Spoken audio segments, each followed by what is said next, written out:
Film की शुरुआत होती है अपर स्पेस को दिखाते हुए और ये ईयर 2050 होता है यानी कि 2050, जहाँ पर बताया जाता है कि टाइम ट्रैवल एग्जिस्ट करता है यानी कि टाइम ट्रैवल पॉसिबल है। और फिर एक स्पेसशिप में हमें एडम नाम का एक लड़का दिखाया जाता है जो कि काफी तेजी से जा रहा था क्योंकि उसके पीछे उसकी बॉस माया की शिप होती है। वहाँ पर वो दोनों बातें भी कर रहे होते हैं, लेकिन तभी हम देखते हैं कि एडम काफी इंजर्ड होता है। यहाँ पर माया एडम को रुकने के लिए कहती है, लेकिन एडम साफ मना करता है। फिर एडम एक पल्स मशीन को स्टार्ट कर देता है और इसके बाद वो अपना प्लेन भगाने लगता है और माया उसके प्लेन पर अटैक कर देती है। इसके बाद एडम वहाँ पर एक पल्स छोड़ता है जिसमें एक छोटा सा ब्लैक होल बन जाता है। फिर एडम गोलियों से बचते हुए आगे बढ़ते हुए उस ब्लैक होल में चला जाता है। इसके बाद कहानी आ जाती है 2022 में, जहाँ पर हम देखते हैं एडम के बचपन को यानी कि छोटे एडम को जो कि स्कूल में भाग रहा होता है, लेकिन तभी वो गिर जाता है। इसके बाद वो नीचे आता है जहाँ पर दो लड़के उसे पकड़ लेते हैं और उसे मारते हैं। तब एडम उन्हें ऐसा करने से मना करता है, तब वो लड़के उसे और मारने लगते हैं, जिसकी वजह से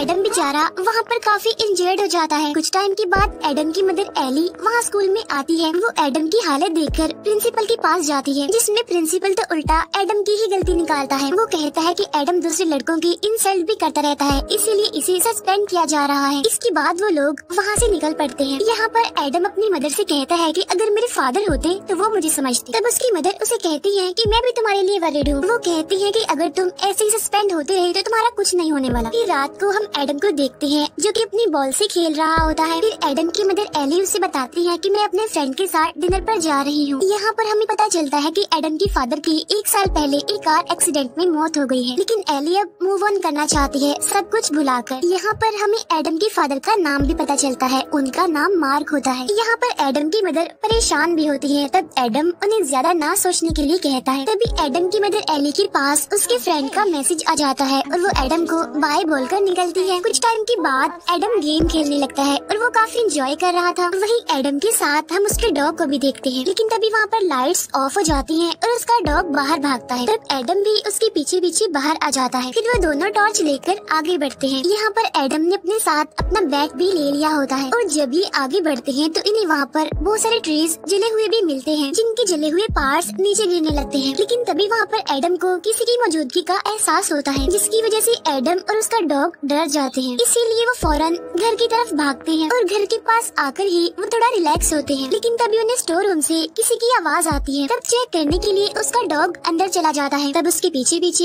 एडम भी अंदर आ जाता है और जब ये अंदर चेक करते हैं तो इन्हें वहाँ पर 2050 वाला एडम भी दिखता है, यानी कि बड़ा एडम। उसे देखकर छोटा एडम डर जाता है और उसे मारने के लिए आगे आता है। तब बड़ा एडम उसे पूछता है कि तुम्हारी एज कितनी है? तब छोटा एडम कहता है कि 12 साल। तब ये सुनकर बड़ा एडम दुखी हो जाता है। छोटा एडम उससे पूछता है कि तुमने पायलट के कपड़े क्यों पहने हुए हैं? यहाँ पर बड़ा एडम इंजर्ड होता है और वो एली के बारे में पूछने लगता है। तब छोटा एडम कहता है कि वो तो अपने फ्रेंड के साथ डिनर पर गई है। यहाँ पर बड़ा एडम कहता है कि उनका फ्रेंड एक अच्छा इंसान नहीं है। यहाँ पर छोटा एडम देखता है कि बड़े एडम ने उसके डॉग को अपने साथ रखा हुआ है। इसके बाद बड़ा एडम घर के अंदर जाता है और छोटा एडम भी उसके पीछे पीछे अंदर जाता है। फिर बड़ा एडम फ्रिज से खाना निकालता है और अपने पहनने के लिए कपड़े भी। इसी दौरान छोटा एडम उसके बैग में पड़े हुए वेपन्स को देखता है। तब बड़ा एडम उससे कहता है कि मैं अपने जख्मों को साफ करके यहाँ से निकल जाऊंगा और वो छोटे एडम को वेपन्स को हाथ लगाने से मना करता है। फिर वो अपनी इंजरी को देखता है, तब उसे पता चलता है कि उसे गोली लगी है। इसके बाद वो आगे बढ़ता है, तब छोटा एडम भी उसके पीछे पीछे जाता है। फिर वो ऊपर जाकर अपनी इंजरी पर मेडिसिन लगाने लगता है। यहाँ पर छोटा एडम उसके बारे में उससे बहुत सारे सवाल करने लगता है, जिसकी वजह से बड़ा एडम चिढ़ जाता है। इसके बाद जब वो दोनों बाहर आ जाते हैं तो बड़ा एडम छोटे एडम को उसका नाम लेकर बुलाता है। यहाँ पर छोटा एडम हैरान होते हुए उससे पूछता है कि आप मेरा नाम कैसे जानते हैं? यहाँ पर बड़ा एडम उससे कहता है कि मैं तुम्हारे बारे में सब कुछ जानता हूँ, जब तुम पैदा हुए थे तब से लेकर अब तक। तब ये सुनकर छोटा एडम बहुत ज्यादा हैरान हो जाता है, इसीलिए वो गिरने लगता है। तब बड़ा एडम उसे संभाल लेता है। यहाँ पर छोटा एडम बताता है कि जब मैं 7 साल का था तो मुझे एक इंजरी हो गई थी और ये बात बड़े एडम को भी पता होती है। यहाँ पर छोटा एडम कहता है कि हमारी इंजरी भी सेम है और घर की सारी चीजों के बारे में तुम जानते भी हो। और यहाँ पर बड़े एडम के पास उसके फादर यानी मार्क की जो घड़ी होती है वो छोटे एडम के पास भी होती है। तो इसका मतलब साफ है कि वो दोनों एक ही इंसान है, जिसकी वजह से अब छोटा एडम भी समझ जाता है कि बड़ा एडम टाइम ट्रेवल करके यहाँ पर आया है। इसके बाद वो दोनों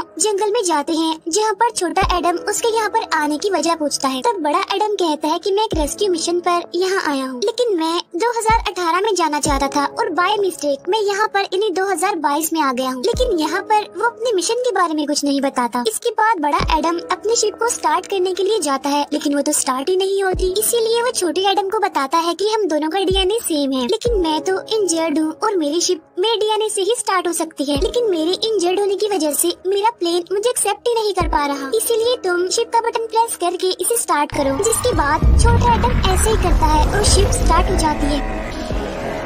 फिर उसमें से एक चीज एडम को वहाँ से लेने आती है, तो वो दोनों उसमें बैठकर ऊपर आते हैं और ये दोनों शिप में बैठ जाते हैं। फिर ये दोनों उस शिप को चेक करने लगते हैं। यहाँ पर बड़ा एडम शिप को ऑटो स्कैन में डाल देता है, जिसमें उसे पता चलता है कि ये शिप तो 50% खराब हो गई है। इसके बाद एडम शिप को ऑटो रिपेयर में डाल देता है। फिर वो बताता है कि ये कल सुबह तक ठीक हो जाएगा बिल्कुल। इसके बाद जब वो दोनों वहाँ से निकल रहे होते हैं, तब छोटा एडम कहता है कि अगर ये सब कुछ हो रहा है तो बड़े एडम के साथ भी बचपन में ये हुआ होगा। तब यहाँ पर बड़ा एडम कहता है कि मैंने टाइम ट्रैवल की बहुत सारी मूवीज देख रखी है, लेकिन ये जो अब मैं एक्सपीरियंस कर रहा हूँ, यानी जो मैं अब देख रहा हूँ, ये बिल्कुल अलग है उन सब से। और जब मैं अपने टाइम में वापस चला जाऊंगा तो मुझे हम दोनों की मेमोरीज थोड़ी बहुत याद रहेंगी, ज्यादा नहीं। फिर यहाँ जब छोटा एडम फील करता है कि उसका फ्यूचर शायद बदल रहा है, तो बड़ा एडम हंसते हुए कहता है कि नहीं, ऐसा कुछ नहीं है। इसके बाद वो आते हैं स्टोर रूम में आराम करने के लिए और छोटा एडम उसे देखता है और काफी खुश होता है। इसके बाद वो वहाँ से निकल जाता है। फिर बड़ा एडम अपनी वाइफ लॉरा की पिक्चर देखकर उसे काफी मिस करने लगता है। उधर हम एली को देखते हैं जो कि अपने घर में वापस आती है, जहाँ पर वो देखती है कि एडम जगा हुआ है। यहाँ पर एडम बताता है कि मैं काफी अजीब फील कर रहा हूँ। यहाँ पर एली भी बताती है कि मेरा डिनर भी अच्छा रहा। बाहर एली का फ्रेंड फिर से आ जाता है उसका स्कार्फ वापस करने के लिए। इतनी ही देर में वहाँ पर एडम भी आ जाता है और वो अपनी मदर के फ्रेंड से मिलता है, जिसमें वो उसे कहता है कि आपके बेड बिल्कुल बकरी जैसी दिखती है। तब एली का फ्रेंड भी कहता है कि हाँ ऐसा ही है। इसके बाद एडम उसकी इंसल्ट करने लगता है, जिसकी वजह से वो वहाँ से चला जाता है। यहाँ पर एली कहती है कि एडम बहुत ज्यादा बोलता है और बिल्कुल ही फजूल बोलता है, इसीलिए वो भी अब नाराज होकर निकल जाती है वहाँ से। वो बाहर आती है जहाँ पर वो काफी दुखी नजर आ रही थी और स्टोर रूम से बड़ा एडम भी उसे देख पा रहा था, जिसमें एली के साथ साथ वो भी काफी अपसेट होता है। नेक्स्ट डे एली कुछ बिल्स देख रही होती है और वो एडम से कहती है कि आज मैं थोड़ा बिजी हूँ, मुझे कुछ काम है। यहाँ पर एडम अपने कल के बिहेवियर पर उससे माफी मांगता है। इसके बाद एली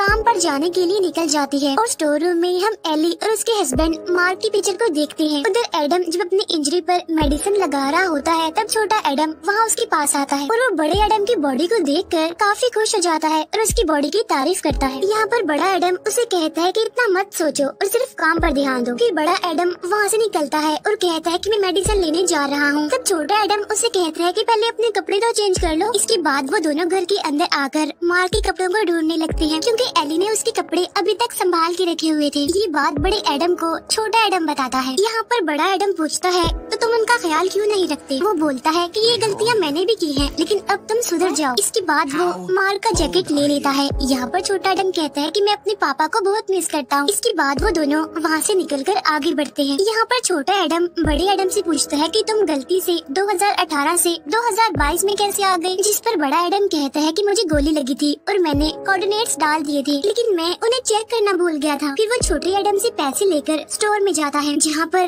वो मेडिसिन खरीदता है। बाहर हम दो लड़कों को देखते हैं जो कि छोटे एडम को मारने आ रहे थे। फिर वो उसे पकड़ लेते हैं और मारने लगते हैं। इसके बाद बड़ा एडम वहाँ पर आ जाता है और वो छोटे एडम को साइड पर ले जाकर उसे कहता है कि तुम भी उन्हें मार सकते हो। वो कहता है कि तुम हिम्मत करके उनके पास जाओ और नीचे बैठकर उन्हें मारो। तब छोटा एडम हिम्मत करके आगे बढ़ता है, क्योंकि बड़े एडम ने उसे कहा था कि मैं भी तुम्हारे साथ लड़ूंगा। लेकिन तभी वो लड़का छोटे एडम को पकड़कर उसे बहुत मारता है। वहाँ बड़ा एडम भी खड़ा होकर ये सब देख रहा था, लेकिन वो छोटे एडम को बचाने के लिए कुछ भी नहीं करता। इसी वजह से छोटा एडम बहुत दुखी होकर वहाँ से भाग जाता है। उसके जाने के बाद बड़ा एडम उस लड़के को पकड़ लेता है और कहता है कि तुम तमीज से रहो, ओके? और अगर आइंदा के बाद तुमने एडम को हाथ लगाया तो मैं तुम्हारी हड्डियाँ तोड़ दूंगा। तब वो लड़का डरते हुए आगे से ऐसा ना करने के लिए कहता है और एडम भी वहाँ से चला जाता है। इसके बाद जब वो घर आता है तो उसे वहाँ पर छोटा एडम नहीं दिखता, क्योंकि वो तो स्टोर रूम में खुद को लॉक करके वहाँ पर वेपन्स ढूंढ रहा था। लेकिन उसे वहाँ पर एक ड्रोन मिल जाता है। तब बड़ा एडम उसे दरवाजा खोलने के लिए कहता है। तब यहाँ पर छोटा एडम कहता है कि तुमने मेरी हेल्प नहीं की, हालांकि तुम मेरी मदद कर सकते थे, लेकिन तुमने तो मेरे लिए कभी भी कुछ नहीं किया। यहाँ पर बड़ा एडम उसे बताता है कि बगैर मार खाए बगैर पिटे तुम मेरे जैसे नहीं बन सकते। वो छोटे एडम से माफी भी मांगता है। यहाँ पर छोटा एडम उसे लॉरा यानी उसकी वाइफ की पिक्चर दिखाकर उसके बारे में पूछता है। तब बड़ा एडम उसे बताता है कि ये मेरी वाइफ थी जो मर चुकी है है। इसके बाद वो दुखी होते हुए वहाँ से चला जाता है। फिर शाम में हम एक बार का सीन देखते हैं जहाँ पर एली आती है। वहाँ पर बड़ा एडम भी होता है। यहाँ पर एली बार के ऑनर से बात कर रही होती है। वो कहती है कि शुरू में तो बच्चे बहुत अच्छे होते हैं, लेकिन जैसे वो बड़े होते हैं वो बिगड़ जाते हैं, जिसकी वजह से वो अपने पेरेंट्स को काफी परेशान करने लगते हैं। और मुझे लगता है कि कहीं न कहीं मेरा बेटा मुझसे नफरत करता है।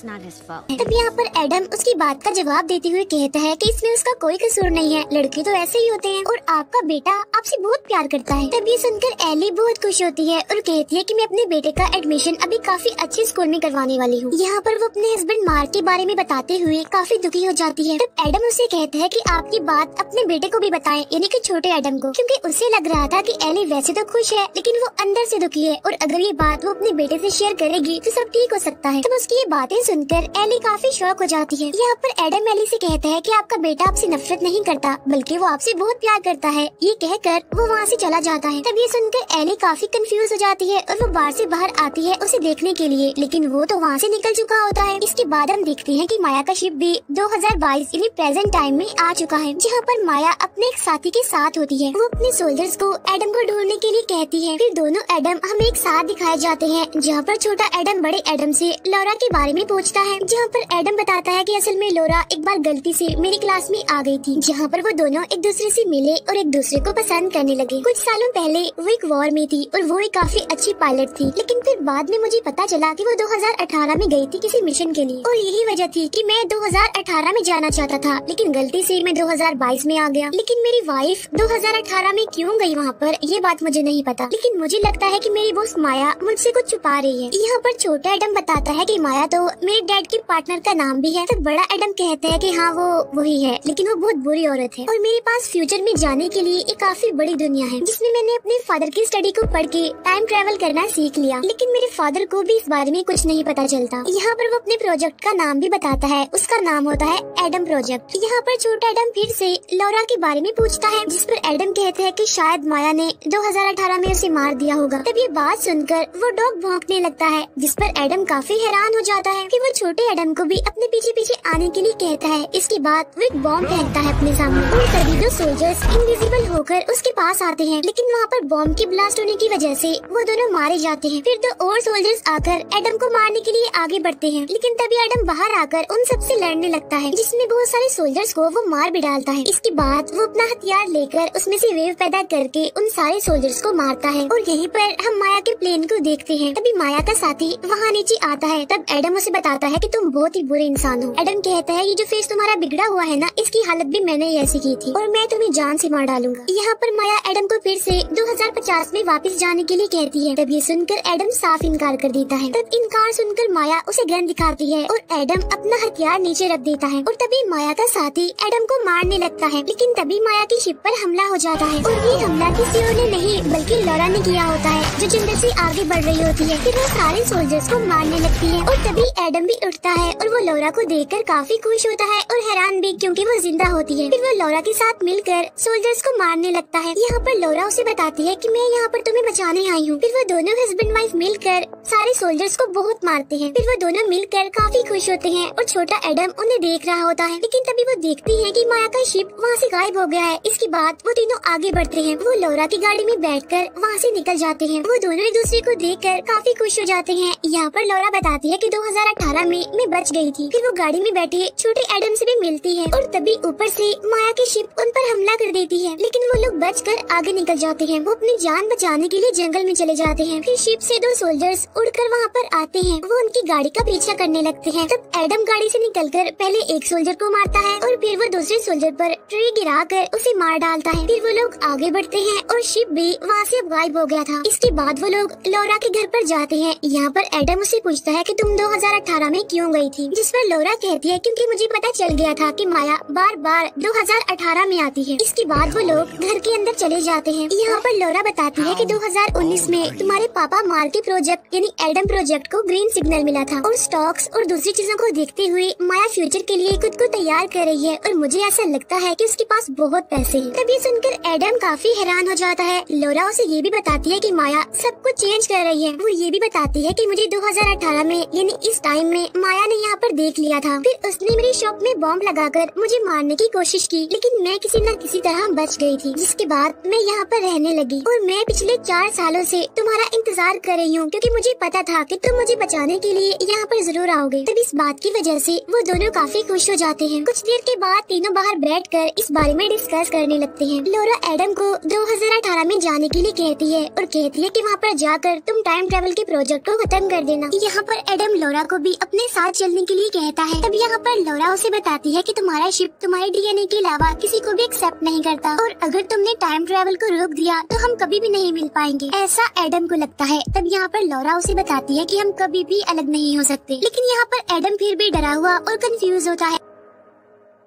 तब लौरा उसे बताती है कि मैं कभी भी गलत नहीं हो सकती, लेकिन तभी उन्हें अंदर से किसी की आवाज आती है। तब लौरा उसे बताती है कि दुश्मन आ रहे हैं। फिर वो अंदर जाकर कैमरा में उन्हें देखने लगती है। फिर लौरा एडम को वहाँ से जाने के लिए कहती है और ये भी कहती है कि दुश्मनों को तो मैं देख लूंगी। वो एडम को ये भी कहती है कि अगर तुमने कुछ ना किया तो सब कुछ खत्म हो जाएगा। इसके बाद एडम वहाँ से चला जाता है और वो काफी गुस्से में होता है। लौरा अंदर जाती है और गन्स लेती है। इसके बाद वो बाहर जाती है जहाँ पर माया के साथी की गाड़ी आती है। तब लौरा बॉम्ब से उस गाड़ी को उड़ा देती है। तभी उस गाड़ी में से माया का साथी निकलकर बाहर आता है और वो लौरा से माफी मांगता है कि तुम्हारी शिप में बॉम्ब मैंने ही लगाया था। तब ये बात सुनकर लौरा को बहुत गुस्सा आता है और वो उस पर गोलियां चलाने लगती है और वो बाकी सोल्जर्स को भी मार डालती है। दूसरी तरफ एडम छोटे एडम को शिप के बारे में समझा रहा होता है, जिस पर छोटा एडम उसके साथ आने के लिए मना करता है, क्योंकि अगर वो दोनों साथ में गए तो फ्यूचर बदल जाएगा। और बड़ा एडम तो उसके लिए रोल मॉडल होता है, वो उसकी तरह लाइफ गुजारना चाहता है। तब बड़ा एडम उसे कहता है कि मेरी लाइफ तो बहुत बुरी है, क्योंकि मेरा तो कोई फ्रेंड भी नहीं है और मैं तो टाइम ट्रेवल में अपनी वाइफ को भी खो दूंगा। वो अपने फ्यूचर के लिए छोटे एडम को उसके साथ ही चलने के लिए कहता है और इस बार छोटा एडम चलने के लिए हाँ बोल देता है। यहाँ पर बड़ा एडम छोटे एडम से कहता है कि हमारे पापा के पास जरूर कोई आइडिया होगा और हमें उन्हीं की हेल्प लेनी होगी। इसके बाद छोटा एडम शिप को स्टार्ट कर देता है। उधर लौरा और माया का साथी लड़ रहे होते हैं, लेकिन तभी वहाँ पर माया शिप में आती है और वो लौरा पर निशाना लगाती है। उधर हमें दोनों एडम शिप में बैठकर वहाँ से उड़ते हुए दिखते हैं और जब लौरा उन्हें देखती है तो वो काफी खुश हो जाती है। माया उसे देखते ही उस पर गोली चलाती है, जिसकी वजह से लौरा यहाँ पर मारी जाती है। उधर जब एडम जा रहा होता है तो माया उस पर भी गोलियां चलाती है। तब एडम वहाँ से बचते हुए आगे बढ़ता है। इसके बाद वो नीचे आता है और अपने शिप को बंद कर देता है, जिसका फायदा ये होता है कि माया उसे ट्रैक नहीं कर पाती। इसके बाद एडम अपनी शिप को नीचे लाकर उसे स्टार्ट कर देता है, जिसकी वजह से माया कंफ्यूज हो जाती है। तब यहाँ पर माया उसे सिग्नल देकर बताती है कि तुम्हारा प्लेन डैमेज है, जिसका डिसएडवांटेज ये है कि वो सिर्फ एक बार ही टाइम ट्रेवल कर सकता है और अगर वो 2018 में गए तो वापस नहीं आ पाएंगे। इसीलिए दोनों एडम अब अपने फादर के पास जाने का डिसाइड करते हैं। इसके बाद वो दोनों ऊपर आ जाते हैं और माया भी उन्हें देख लेती है। फिर एडम पल्स मशीन से वहाँ पर पल्स बनाता है और उसके अंदर एक ब्लैक होल हो जाता है। यहाँ पर माया उनकी शिप पर गोलियां चलाने लगती है और एडम अपने शिप को आगे लेकर बढ़ता है। इसके बाद वो ब्लैक होल में घुसकर बच जाता है। फिर यहाँ से सीन शिफ्ट होकर जाता है 2018 में, जहाँ पर हम मार्क को देखते हैं जो कि क्लास में लेक्चर दे रहा होता है। और जब वहाँ पर दोनों एडम आते हैं तो वो मार्क को वहाँ पर देखकर बहुत खुश होते हैं। फिर वो दोनों अंदर आ जाते हैं। बड़ा एडम छोटे एडम से कहता है कि मैं उनसे बात करूंगा, यानी कि अपने पापा से, क्योंकि हम उन्हें सब कुछ नहीं बता सकते। अब यहाँ पर छोटा एडम उसकी बात मान लेता है। उधर क्लास में मार्क सबको एक पोयम सुना रहा होता है। फिर वो बताता है कि ये पोयम रोमन लैंग्वेज में है। तभी एडम बोलता है कि ये कोई पोयम नहीं बल्कि ये गाना है, जिस पर मार्क कहता है कि हाँ ये गाना ही है, लेकिन है तो ये रोमन लैंग्वेज में ही ना। इसके बाद मार्क वहाँ पर एडम के बारे में उससे पूछता है कि तुम कौन हो और यहाँ पर क्या कर रहे हो, जिस पर वो कहता है कि मैं तो बस क्लास देखने आया था। इसके बाद क्लास खत्म हो जाती है और सब लोग वहाँ से निकल जाते हैं। तब मार्क एडम को देखता है और वो उसे पहचान लेता है कि ये तो मेरा बेटा है। फिर छोटा एडम भी मार्क के पास आता है उसे मिलने के लिए और वो उसे लिपट जाता है। तब यहाँ पर बड़ा एडम कहता है कि हाँ बिल्कुल आपने सही पहचाना, हम दोनों आपके बेटे हैं। तब यहाँ पर मार्क को भी सारी बात समझ आ जाती है कि ये सब कुछ टाइम ट्रेवल की वजह से हुआ है। इसके बाद वो तीनों बाहर आ जाते हैं और दोनों एडम अपने पापा से बातें करने लगते हैं। वो बताते हैं कि हम दोनों एक शिप के जरिए यहाँ तक पहुँचे हैं। फिर छोटा एडम अपने पापा यानी मार्क को सब कुछ बताने लगता है, जिस पर मार्क उसे सब कुछ बताने के लिए मना करता है कि वो सब कुछ ना बताए, बस थोड़ा बहुत बताए, क्योंकि ऐसा करने से टाइम में और टाइम ट्रेवल में काफी प्रॉब्लम हो सकती है। तब बड़ा एडम उसे कहता है कि मुसीबत की वजह से ही तो, मुश्किल की वजह से ही तो हम यहाँ पर आए हैं। तब मार्क उन्हें वापस जाने के लिए कहता है, जिस पर एडम काफी गुस्सा हो जाता है। इसी वजह से वो मार्क को मारता है और मार्क भी बदले में उसे मारता है। यहाँ पर मार्क एडम से कहता है कि अब तो तुम काफी रूड हो गए हो, जब तुम छोटे थे तो बहुत अच्छे थे। यहाँ पर एडम मार्क को बताता है कि आपकी जो पार्टनर माया है ना, अब वो टाइम को कंट्रोल कर पा रही है। तब ये बात सुनकर मार्क काफी हैरान हो जाता है और कहता है कि इस चीज से टाइम पर जरूर असर पड़ेगा और इस बारे में तो माया भी जानती थी। तब यहाँ पर एडम उन्हें अपने प्रोजेक्ट यानी एडम प्रोजेक्ट के बारे में बताता है कि मैंने पल्स के बारे में एक थ्योरी बनाई थी जिसमें कि हम ब्लैक होल को क्रिएट कर सकते हैं और उसी की मदद से टाइम ट्रेवल भी पॉसिबल हो सकता है। लेकिन फिर मैंने कंफर्म करने के लिए चेक किया तो हमारी थ्योरी बिल्कुल ठीक थी। तब ये बात सुनकर मार्क काफी खुश हो जाता है। इसके बाद वो तीनों एक होटल में आते हैं। यहाँ पर मार्क बताता है कि मैं अपने काम में काफी एक्सपर्ट हूँ। वो उन्हें ये भी एडवाइस करता है कि कभी भी टाइम के साथ मत खेलना। तब यहाँ पर एडम कहता है तो क्या मैं टाइम ट्रेवल वाले उस पल्स मशीन को अभी इसी वक्त खत्म कर दूं? तब मार्क बताता है कि नहीं, जो चीज पहले हो चुकी है वो दोबारा होकर रहेगी क्योंकि उससे माया पर भरोसा होता है। और तुम इस साल में आए हो तो जरूर टाइम में कोई ना कोई गड़बड़ जरूर होने वाली है और इसकी वजह से खतरा भी बढ़ सकता है। तब यहाँ पर एडम अपने फादर पर गुस्सा करते हुए उन्हें कहता है कि आप एक अच्छे फादर नहीं हैं, आप बहुत बुरे फादर हैं। आपको तो हमेशा साइंस की पढ़ी होती है और मैं सब जानता हूँ, आप मेरे लिए कुछ नहीं कर सकते, लेकिन हाँ मैं छोटे एडम के लिए जरूर कुछ करूँगा। ऐसा कहने के बाद वो वहाँ से निकल जाता है। उधर मार्क छोटे एडम से कहता है कि अब तो मुझे भी जाना चाहिए क्योंकि मैं तुम्हारी हेल्प नहीं कर सकता। इसके बाद जब वो वहाँ से जाने लगता है तब छोटा एडम उसे उसकी मौत के बारे में बताने लगता है। तब मार्क उसे कहता है कि मुझे कुछ मत बताओ। वो उसे चुप रहने के लिए कहता है और कहता है कि मैं अपने घर जा रहा हूँ। ये कहकर वो वहाँ से निकल जाता है। उधर माया अपनी कंपनी में होती है जो कि अपनी फंडिंग के लिए बात कर रही थी जिसमें कि टाइम ट्रेवल करके पल्स को कंट्रोल नहीं किया जा सकता और इसी वजह से उन्हें स्टेबलाइजर की जरूरत होती है जो कि माया की कंपनी में ही थी और उसे किसी और ने नहीं बल्कि मार्क ने ही बनाया होता है। इतनी ही देर में वहाँ पर बड़ी माया यानी फ्यूचर वाली माया आ जाती है और वो छोटी माया से कहती है कि मैं तुम्हारी हेल्प करने के लिए यहाँ पर आई हूँ। तब छोटी माया कहती है लेकिन तुम्हारे आने से टाइम में गड़बड़ होगी। बड़ी माया उसे कहती है कि तुम्हें बहुत सारे स्टॉक्स खरीदने होंगे जिससे कि फ्यूचर में तुम्हें बहुत फायदा होने वाला है। बड़ी माया कहती है कि हम दोनों एक ही हैं और हम हमेशा अकेले ही रहेंगे, ऐसा मुझे लगता है, इसीलिए हम दोनों मिलकर पूरी दुनिया पर राज करेंगे। तब छोटी माया उससे पूछती है लेकिन तुम अभी क्यों आई हो? तब बड़ी माया कहती है क्योंकि एडम बड़ा होकर तुम्हें तकलीफ पहुंचाएगा और बस मैं उसका खात्मा करने आई हूँ। उधर बड़ा एडम जब अपनी वाइफ लॉरा को याद कर रहा होता है तो तभी वहाँ पर छोटा एडम आता है। वो बड़े एडम से कहता है कि मैं जानता हूँ कि आप हमारे पापा इन्हीं मार्क से क्यों नफरत करते हैं। तब बड़ा एडम कहता है हाँ बताओ क्या वजह है? तब छोटा एडम कहता है क्योंकि आप जानबूझकर उनसे नफरत करते हैं क्योंकि आप उन्हें मिस नहीं करना चाहते ना और आपको पापा के साथ बॉल खेलना बहुत पसंद थी ना क्योंकि वो तो दोनों की फेवरेट थी और इसी वजह से मार्क यानी पापा भी अपने बेटे से बहुत करीब रहते थे और मैं तो अपनी मदर से भी मिसबिहेव करता हूँ, इसीलिए भी मैं माफी मांगता हूँ। वो बताता है कि ये गलतियाँ मुझसे इसीलिए हो जाती हैं क्योंकि मुझे लगता है कि गुस्सा होना उदास होने से ज्यादा आसान है, लेकिन अब मैं इस चीज में फर्क जान चुका हूँ। यहाँ पर वो दोनों ही दुखी होते हैं और दोनों ही एक दूसरे को संभालते हैं। उधर हम एली को देखते हैं जो कि अपने हस्बैंड यानी मार्क का खाना चेक करती है और वो उसे कहती है कि आप तो बहुत बुरा खाना बनाते हैं। तब मार्क कहता है कि मैं बहुत कंफ्यूज हूँ। तब एली उससे पूछती है क्यों, क्या वजह है? तब मार्क कहता है कि मुझे लगता है कि मुझे एडम के लिए गेम बनानी ही नहीं चाहिए थी क्योंकि वो तो बाहर खेलने ही नहीं जाता, इसी वजह से उसका कोई दोस्त भी नहीं है। तब एली कहती है कि प्लीज उसके लिए इतना परेशान मत हो और वो कहती है कि हम दोनों के लिए बस आपका साथ ही जरूरी है, जब आप हमारे साथ होते हैं तो हम बहुत खुश होते हैं। और ये बात हमारे लिए काफी जरूरी है कि एडम को उसके पापा परफेक्ट नहीं बल्कि जैसे हैं वैसे ही चाहिए। तब ये सुनकर मार्क को भी काफी खुशी होती है। इसके बाद एली वहाँ से काम पर जाने के लिए निकलती है। फिर मार्क दोबारा से अपने बेटे एडम के बारे में सोचने लगता है। इसके बाद हमें माया की कंपनी दिखाई जाती है जहाँ पर दोनों एडम अकेले ही टाइम ट्रेवल मशीन को खत्म करने के लिए आते हैं। यहाँ पर बड़ा एडम छोटे एडम से कहता है कि यहाँ की पल्स मशीन दुनिया की सारी पल्स मशीनों से बड़ी है और हमारे लिए जरूरी है उसे खत्म करना, लेकिन ये आइडिया छोटे एडम को पसंद नहीं आता।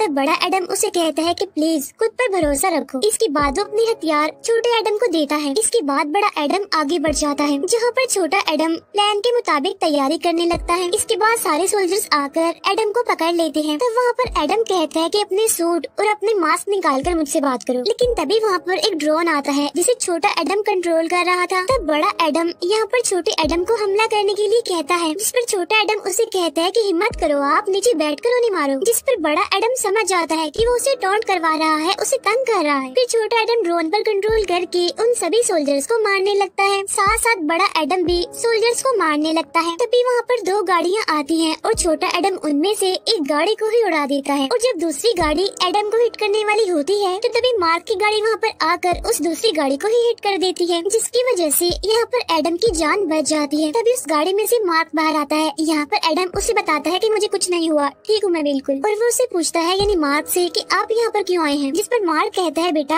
मैं तुम्हारी हेल्प के लिए आया हूँ। इसके बाद वो दोनों आगे बढ़ते हैं। उधर छोटा एडम बाहर होता है जिसने हर चीज पर नजर रखी होती है। उधर मार्क और एडम बातें कर रहे होते हैं। एडम अपने फादर से कहता है कि आज मैं सब कुछ डिस्ट्रॉय करके रख दूंगा। तब मार्क कहता है कि इन सब में मैं तुम्हारी मदद करूंगा। इसके बाद वो दोनों अंदर आ जाते हैं। यहाँ पर मार्क एडम को बताता है कि अगर हम पल्स मशीन को डिस्ट्रॉय करेंगे तो माया तो उसे दोबारा बना लेगी, लेकिन उन पल्स मशीन्स को स्टेबलाइज करने के लिए एक कोड चाहिए होता है जो कि मुझे भी पता है, और वो कोड नीचे पड़ी एक हार्ड डिस्क में भी है, और अगर हमने उसे तबाह कर दिया तो तब माया कुछ भी नहीं कर पाएगी। ये सुनकर एडम बहुत खुश हो जाता है और वो दोनों नीचे लिफ्ट की तरफ जाते हैं। तब एडम अपने पापा से कहता है कि मैं आपके यहाँ आने से बहुत खुश हूँ। उधर छोटे एडम के पीछे माया का शिप आ जाता है और वो छोटे एडम को पकड़ लेती है। उधर नीचे मार्क और एडम आगे बढ़ते हैं जहाँ पर उन्हें काफी बड़ा पल्स मशीन दिखता है, इसीलिए वो दोनों आगे बढ़ते हैं। एक जगह पर आकर मार्क हार्ड डिस्क की जगह दिखाता है। वो बताता है कि अगर पल्स मशीन में कोई गड़बड़ हुई तो यहाँ पर काफी बड़ा ब्लास्ट हो सकता है। इसके बाद वो जल्दी से वहाँ से हार्ड डिस्क निकाल लेता है, लेकिन वहाँ पर कुछ भी नहीं होता। इतनी ही देर में वहाँ पर दोनों माया भी आ जाती हैं और सोल्जर्स भी वहाँ पर पहुँच जाते हैं। तब मार्क माया से कहता है कि तुम एक बहुत बुरी औरत हो और मुझे गलत कामों में तुम्हारा साथ नहीं देना चाहिए था। तब यहाँ पर बड़ी माया मार्क से कहती है मैंने तुम्हें पैसे दिए थे ये सब कुछ करने के लिए, और ये सब कुछ मैंने नहीं तुमने किया है, और अब जैसा मैं चाहूंगी वैसा ही होगा, इसीलिए अब जल्दी से वो हार्ड डिस्क मुझे दे दो। लेकिन एडम उसे हार्ड डिस्क देने से मना कर देता है। फिर छोटी माया गन पॉइंट पर छोटे एडम को वहाँ पर लाती है और उसे मारने की धमकी देती है। तभी छोटा एडम समझदारी करता है और वो बड़े एडम को इशारा करता है और वो जल्दी से उस गन को मारता है जो कि उस पर पॉइंट की गई थी, और तब निशाना एक दूसरी साइड पर जाकर लगता है। वो गोली पल्स मशीन में जाकर लगती है, इसीलिए उसमें गड़बड़ होने लगती है, जिसकी वजह से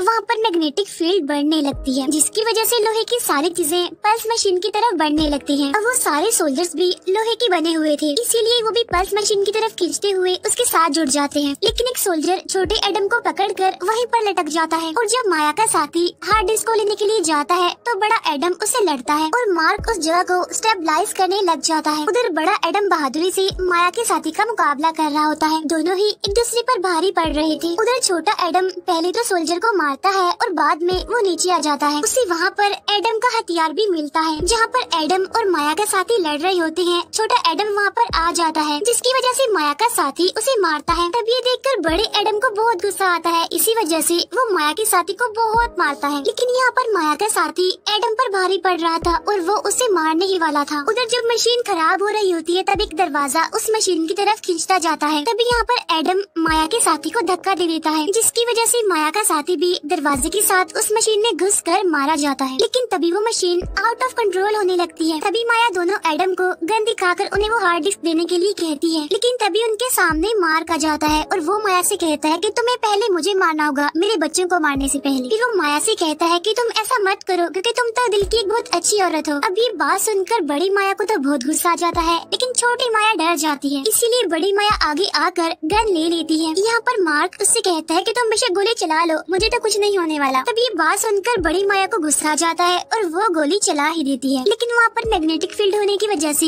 वो गोली दूसरी साइड पर चली जाती है। वो गोली छोटी माया को लगती है और वो वहीं पर मर जाती है। अब उसके मरते ही बड़ी माया भी फ्यूचर की वजह से खत्म होने लगती है। तब यहाँ पर मार्क बताता है मैंने उसे ऐसा इसीलिए कहा क्योंकि मैं जानता था कि वो गोली भी लोहे की ही बनी हुई है। इसके बाद ये लोग मशीन को देखती हैं और छोटे एडम को वहाँ पर एक रास्ता दिखता है। तब वो तीनों दरवाजा बंद होने से पहले ही सही सलामत वहाँ से बाहर निकल जाते हैं। जिसके बाद वहाँ मशीन में एक बहुत बड़ा ब्लास्ट होता है, जिसकी वजह से यहाँ पर फाइनली वो मशीन खत्म हो जाती है। इसके बाद वो दोनों लिफ्ट के जरिए ऊपर आते हैं और अपने घर की तरफ बढ़ते हैं। यहाँ पर मार्क उनसे कहता है कि जैसे टाइम मशीन खत्म हुई थी तुम्हें भी उसके साथ ही वापस चले जाना चाहिए था। तब एडम बताता है कि शायद ही साल के इस टाइम को ठीक होने में थोड़ा बहुत टाइम लगे। इसके बाद भी तीनों घर आ जाते हैं और दोनों एडम बताते हैं कि हमें कुछ अजीब फील हो रहा है। तब मार्क कहता है क्योंकि यहाँ पर एली नहीं है, तुम्हारी माँ नहीं है। यहाँ पर मार्क उनसे कहता है मैं तो तुम दोनों को देखते ही समझ गया था कि मैं फ्यूचर में तुम्हारे साथ नहीं होऊंगा। वो बहुत इमोशनल होकर कहता है कि मैं तुम दोनों से बहुत प्यार करता हूँ और हमेशा तुम्हारे साथ रहना चाहूँगा। ये सुनकर बड़ा एडम भी काफी इमोशनल हो जाता है। तब मार्क उसे संभालता है। छोटा एडम भी दुखी हो जाता है और मार्क उसे भी संभालता है और उससे कहता है कि मेरा बच्चा परेशान मत होना, मैं सब संभाल लूंगा। इसके बाद मार्क उन दोनों को बाहर आने के लिए कहता है। इसके बाद वो तीनों बाहर आकर बॉल से खेलने लगते हैं। यहाँ पर छोटा एडम बड़े एडम से कहता है कि जाओ मम्मा के पास, उन्हें दिल से गले लगाओ, जिस पर वो कहता है क्योंकि मैं तो ऐसा कभी कर ही नहीं पाया। तब यहाँ पर बड़ा एडम छोटे एडम की तारीफ करने लगता है और वो तीनों बॉल से खेलने लगते हैं। जब बॉल दूसरी साइड पर गिरती है तो मार्क उन्हें लेने जाता है। जब मार्क वापस आता है तो वो देखता है कि दोनों एडम वहाँ से गायब है। इसका मतलब ये है कि वो टाइम ट्रेवल करके यहाँ से जा चुके हैं। वहीं पर पहले हमें उनका छोटा सा डॉग दिखाई देता है, फिर वो बाद में हमें बड़ा दिखाई देता है। इसके बाद हमें छोटा एडम अपनी मदर के साथ दिखाया जाता है, जहाँ पर एली अपने काम में बिजी होती है और एडम उनसे कहता है कि मैं आपकी हेल्प करूंगा मामा आपका काम करने में। और जब वो आगे बढ़ता है तो उसे वहाँ पर बड़े एडम की बातें याद आने लगती हैं और इसीलिए वो आकर अपनी मदर से गले मिलता है और कहता है कि मैं आपसे बहुत प्यार करता हूँ। तब ये सुनकर एली बहुत खुश हो जाती है और कहती है कि बेटा मैं भी आपसे बहुत प्यार करती हूँ। इसके बाद हमें फ्यूचर में बड़ा एडम दिखाया जाता है जो कि इस टाइम एक बोरिंग पायलट की क्लास में होता है। लेकिन तभी वहाँ पर लौरा आती है और वो उससे कहता है कि ये क्लास तो बहुत बोर है, इसकी वजह से मुझे तो काफी नींद आ रही है। तब ये सुनकर लौरा को काफी फनी लगता है और वो हंसने लगती है। यहाँ पर एडम और लौरा दोनों एक दूसरे के साथ काफी खुश होते हैं। तब एडम लौरा से उसकी स्टडी के बारे में पूछता है और वो अपने सब्जेक्ट्स के बारे में बताने लगती है। तब ये सुनकर एडम कहता है ओह गॉड तुम तो गलत क्लास में आ गई हो। तब ये सुनकर लौरा पेपर चेक करती है और उससे पता चलता है कि सच में वो तो गलत क्लास में आ गई है, इसीलिए वो वहाँ से निकलने लगती है। तब एडम उससे कहता है कि रुको मैं भी तुम्हारे साथ आऊंगा। इसके बाद वो दोनों एक साथ इस क्लास से निकलते हैं और इसी के साथ ही इस मूवी का दी एंड हो जाता है। Thank you for watching.